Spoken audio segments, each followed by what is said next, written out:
Mumbai Pune express वेवर आज पहाटे 3 वाहनांचा विचित्र अपघात झाला असून यात 3 जणांचा मृत्यू झालाय तर 9 प्रवासी गंभीर जखमी झालेत। मिळालेल्या माहितीनुसार एक्सप्रेस वेवर पुण्याहून मुंबईकडे भरधाव वेगात पाईप घेऊन जाणाऱ्या ट्रकचे बोरघाटात ब्रेक फेल झाल्याने त्याने समोरील कोंबड्या घेऊन जाणाऱ्या टेम्पोला आणि ओमनी कार या 2 वाहनांना जोरदार धडक दिली। या भीषण अपघातात ओमनी कारमधील 2 जणांचा तर ट्रकमधील एकाचा जागीच मृत्यू झालाय। या अपघाताची माहिती मिळताच Khopoli police, Borghat police, IRB team, अपघातग्रस्त टीमचे सदस्य, देवदूत यंत्रणा, पेट्रोलिंग टीम आदी तत्काळ घटनास्थळी दाखल होत अपघातात कार, ट्रक आणि टेम्पो मधील अडकलेल्या प्रवाशांना बाहेर काढून त्यांना पुढील उपचारासाठी रुग्णालयात दाखल करण्यात आलं असून अपघातग्रस्त वाहने काही काळानंतर बाजूला घेऊन एक्सप्रेस वेवर वाहतुकीसाठी खुला करण्यात आलाय।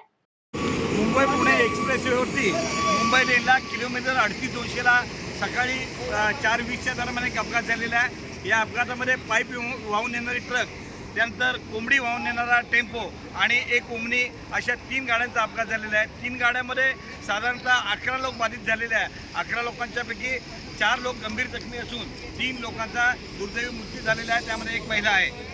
आज सकाळी अपघात झाल्यानंतर या ठिकाणी IRB पेट्रोलिंग, देवदूत यंत्रणा, महामार्ग वाहतूक पोलीस, त्याचप्रमाणे खोपोली पोलीस, डेल्टा फोर्स आणि महाराष्ट्र सुरक्षा बल, त्याचप्रमाणे अपघातग्रस्तांच्या मदतीसाठी सामाजिक संस्थेच्या सर्व यंत्रणांनी या ठिकाणी मदत केलेली आहे। या ठिकाणी काही वेळासाठी ट्रॅफिक बाधित झाली होती, ती ट्रॅफिक मोकळी केलेली आहे आणि आता सर्व बाधित वाहने बाजूला काढून पुढील कारवाई पूर्ण करण्यात येत आहे। सर्व जखमींना MGM हॉस्पिटल आणि खोपोली नगरपालिका हॉस्पिटलमध्ये शिफ्ट केलेलं आहे। या ठिकाणी अपघातात मृत्यू ज्यांचा झालेला आहे त्यांना खोपोली नगरपालिका हॉस्पिटलमध्ये दाखल केलेलं आहे। या ठिकाणी सर्वच यंत्रणांनी 108 असतील, लोकमान्य ॲम्ब्युलन्स असतील, या सर्वांनी या ठिकाणी व्यवस्थित काम केलं आहे। त्यामुळे ही दुर्घटना आपल्याला हँडल करता आली। या ठिकाणी वाहतूक सुरळीत केलेली आहे आणि सर्व पुढील प्रक्रिया सुरू आहे।